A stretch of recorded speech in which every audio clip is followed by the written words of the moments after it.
Didn't think I would do it. That's the part I keep coming back to. He sat across from me in that conference room, leather chairs, floor-to-ceiling windows, a view of downtown that probably cost more per square foot than my entire apartment, and he slid a folder across the table like he was doing me a favor, like he was being generous, like I should have been grateful. Inside was a check, and a number with more zeros than I had ever seen attached to my name. He said, "This is the cleanest way to handle it." I remember picking up the folder. I remember looking at the number. I remember setting it back down. I said, "I'll see you in court." He actually laughed. "I want you to understand something before I tell you the rest of this." I was 28 years old. I was a pediatric nurse working night shifts at a regional hospital in Virginia. I drove a 2014 Honda Civic with a cracked dashboard. I had student loans and a studio apartment and exactly one blazer I wore to every important occasion because I couldn't afford a second one. I was not the kind of person who said things like, "I'll see you in court." But I meant it. I met my son's father through a mutual friend at a rooftop event in the spring. He was 44. He was polished in the way that men with money learn to be.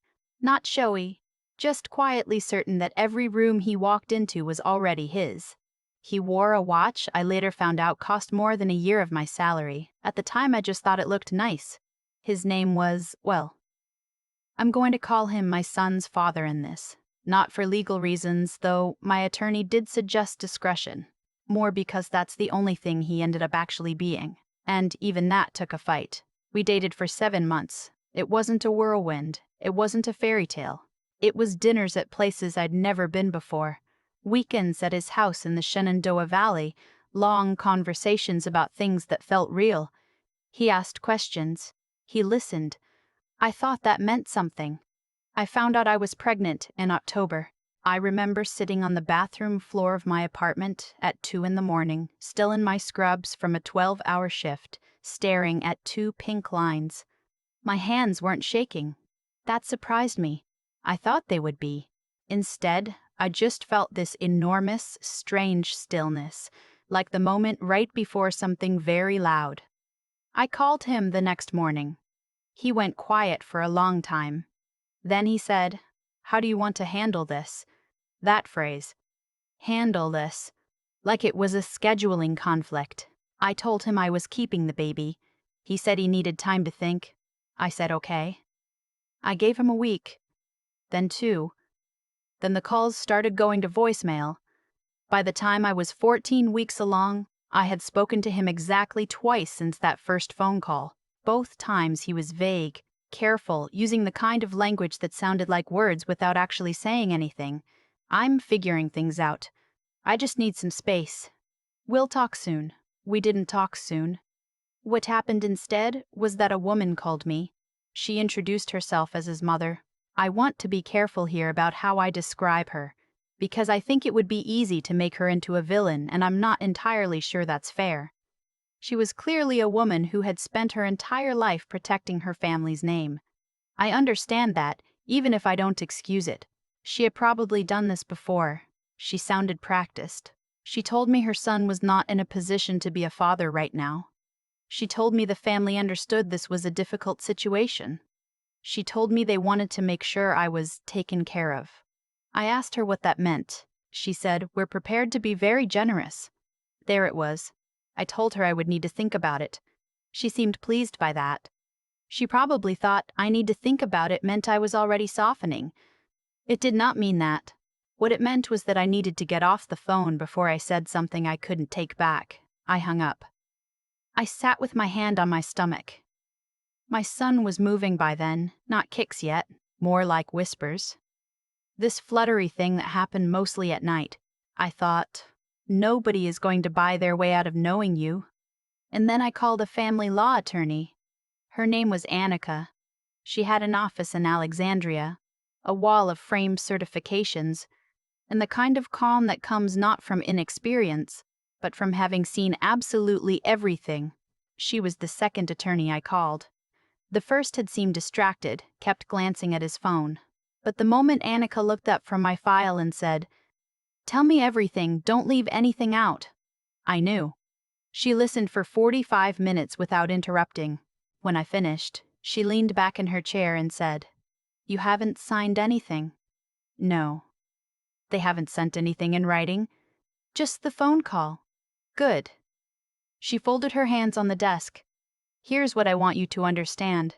In the state of Virginia, a biological father has legal obligations regardless of his preferences, regardless of his family's preferences, regardless of how much money they have or how many attorneys they can put in a room. The law doesn't care about any of that." She paused. "But you need to establish paternity, and you need to do it before he has time to build a wall." I asked her what that meant. She told me that in some cases, when families with significant resources are involved, delays work in their favor. Time to establish narrative. Time to make the process harder. Time to wear the other party down financially. "They're probably expecting you to accept the offer," she said, "or to wait. Either option benefits them." She looked at me steadily. "I'd like to file this week." I said yes. I won't pretend the next few months were easy. They weren't.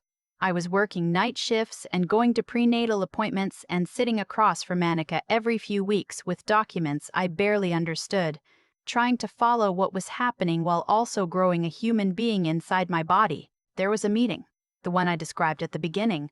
His family's attorney had requested it, framed it as a preliminary discussion, which I now understand to mean a meeting where they expected me to accept terms and avoid court. I went with Annika. My son's father was there, though he wouldn't look at me. His attorney was there, and his father was there. His father. I hadn't known that part was coming. He was in his 70s, I guess. The kind of man who has never once in his life had to raise his voice to be obeyed. He sat at the head of the table, and he watched the whole thing like he was presiding over a board meeting, which I suppose to him it was. The folder got slid across. Annika didn't touch it. She looked at me, and I looked at the number, and I set it back down. When I said I'd see them in court, his father's expression didn't change. That's what I remember most. He didn't flinch. He was so certain I would fold that the words didn't even register as a real statement. They registered as an opening position in a negotiation. He would have to recalibrate. Annika filed for paternity establishment and child support determination that same week. I want to talk for a moment about what that actually means, practically, because I think a lot of people don't know. And the comments on videos like this one always include someone asking. So let me just explain it the way Anika explained it to me. In Virginia, child support is calculated using an income shares model. Both parents' incomes are factored in. There's a guideline amount, but judges have discretion, especially in cases involving high earners. And in cases involving very high earners, the kind of earners who have attorneys on retainer and conference rooms with downtown views, the support amount can reflect actual cost of raising a child and the standard of living that child would otherwise have access to. It is not a fixed number.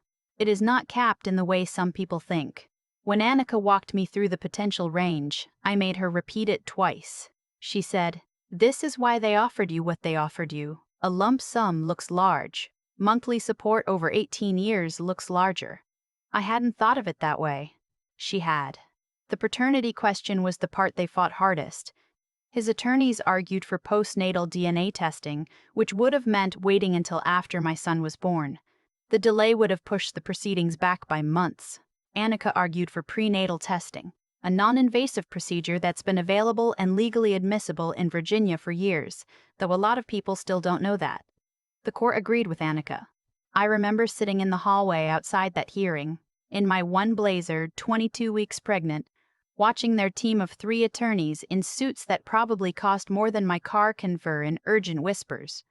Something had shifted in the room. The certainty they'd walked in with had developed a crack. His father wasn't in the courthouse that day. I noticed that. The prenatal test came back the way I knew it would. My son's father said nothing when the results were entered into the record. He sat very still and looked at the table in front of him. I looked at him for a long moment. Then, I looked away. I'm not going to tell you it felt like a victory. Not right then. I was tired. I was swollen.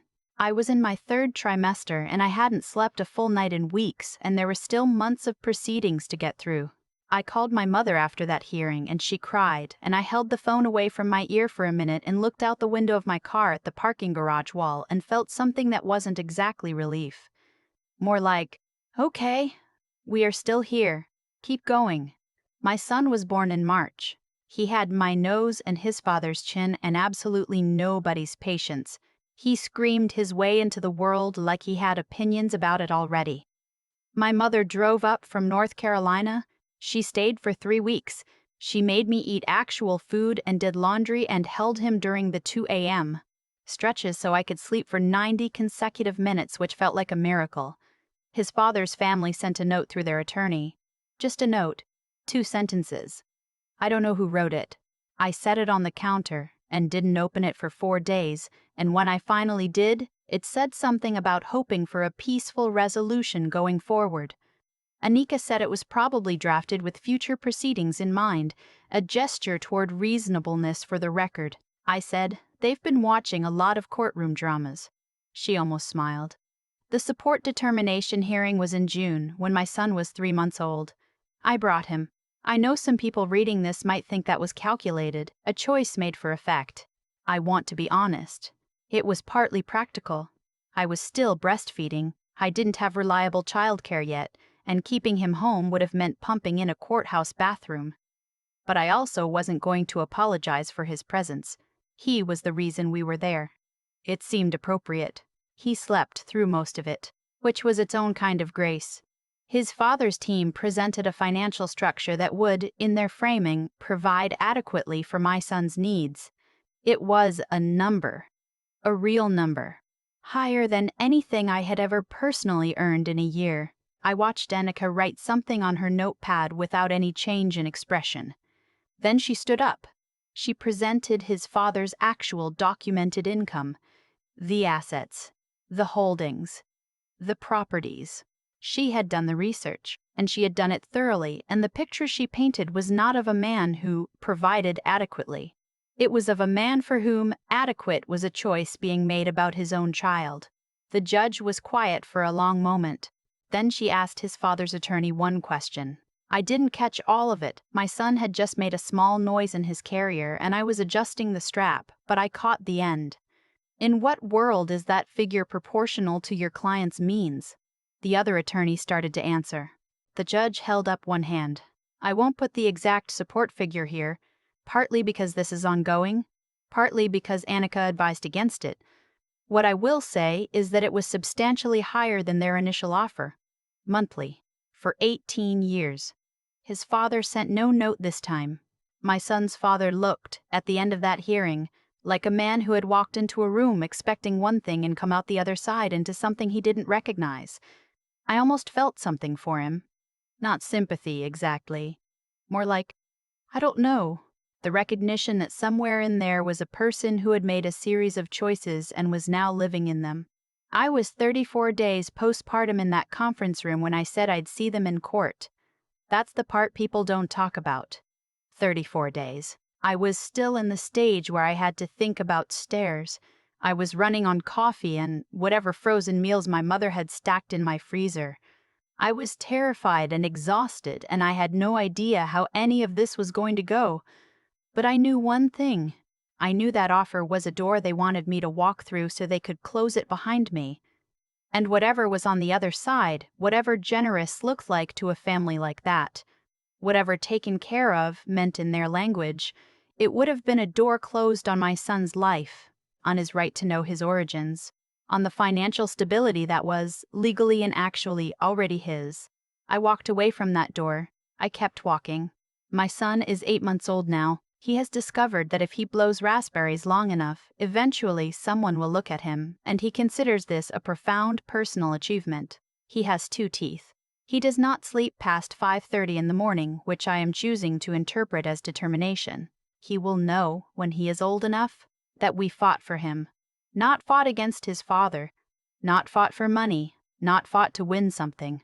Fought for the simple legal acknowledgement that he exists, and that his existence has weight in the world, and that no check, regardless of how many zeros, can substitute for that.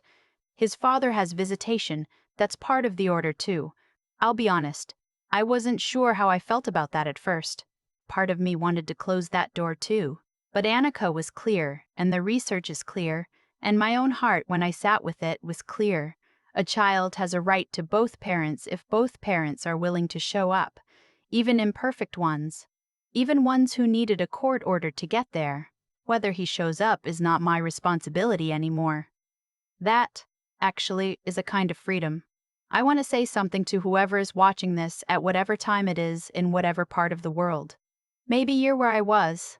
Maybe someone has slid a folder across a table toward you, or made a phone call with a number in it, or told you that this was the cleanest way to handle it. Here's what I know now that I didn't know at 28 in a parking garage in Alexandria with my hand on my phone. The legal system is not perfect. It is not fast. It is not cheap. And if you don't have an Annika, it is even harder. There are states where the numbers work differently.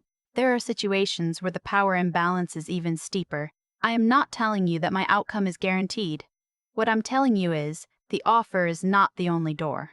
You are allowed to look at a number on a piece of paper and say, no. You are allowed to say, see you in court, and mean it. The morning after that conference room, I woke up early. My son was still moving, that whisper flutter, all elbows and intentions. I made coffee. I stood by the window. Outside, traffic was already building on the road below, all those people starting their days, none of them knowing. I thought about the look on his father's face when I set the folder back down. I thought, you didn't expect me. And then I got dressed, and I called Anika, and we got to work. I've thought a lot about cause and effect since all of this happened. Not in any abstract philosophical way, just in the plain, practical way that you do when you look back at a chain of decisions and realize that every single one had weight. His family made a choice. They chose to treat a pregnancy like a liability. They chose a folder with a number in it over a conversation. They chose to believe that money, applied with enough confidence, could close any door. That choice didn't happen in a vacuum. It came from a long history of problems being made to go away, and people letting them. It came from the quiet understanding, never spoken but always present, that enough wealth insulates you from consequence. That's not an excuse, it's just a pattern. And patterns only hold until someone decides not to follow them. I made a choice too. I was 34 days postpartum, running on frozen meals and my mother's stubbornness, and I decided I wasn't going to be the next person who let the pattern hold. Not because I was brave. I want to be honest about that. I was scared for most of it. The kind of scared that sits in your chest at 2 a.m. when you're feeding a newborn and trying to remember if you signed the form Annika sent. That kind of scared doesn't feel like courage. It just feels like one more thing you're carrying. But here's what I've come to understand. Acting despite fear is exactly what integrity looks like from the inside. It doesn't feel noble. It feels exhausting. And then slowly, it starts to feel like something solid under your feet. Annika was the person who showed me what clear thinking under pressure actually looks like. She never told me it would be easy. She never told me I would definitely win. She told me what the law said, what the process required, and what our next step was. That's it. There's a kind of intelligence in that. The intelligence of someone who has learned to separate what they feel from what they need to do. I learned more about clear-headed problem-solving from watching her work than from anything else I can name. And my son. He doesn't know any of this yet. He's 8 months old and his primary concern is whether the person holding him is going to make the funny noise again. But I think about what I'm building for him every single day. Not the support order, not the legal record, those matter, but they're not the thing. The thing is, he will grow up knowing that when it counted, someone stood up for him. He will grow up watching a mother who looked at an easy exit and said no. I think children absorb that. I think they learn from what they see modeled, long before they learn from what they're told. That folder is still somewhere. I don't know what happened to it. Annika's office, I assume. But the number in it doesn't matter anymore. What matters is what I did instead. What I built instead. And what my son will one day understand about his own life because someone, before he could speak or ask or even understand the question, decided he was worth fighting for. You can't buy that. You never could.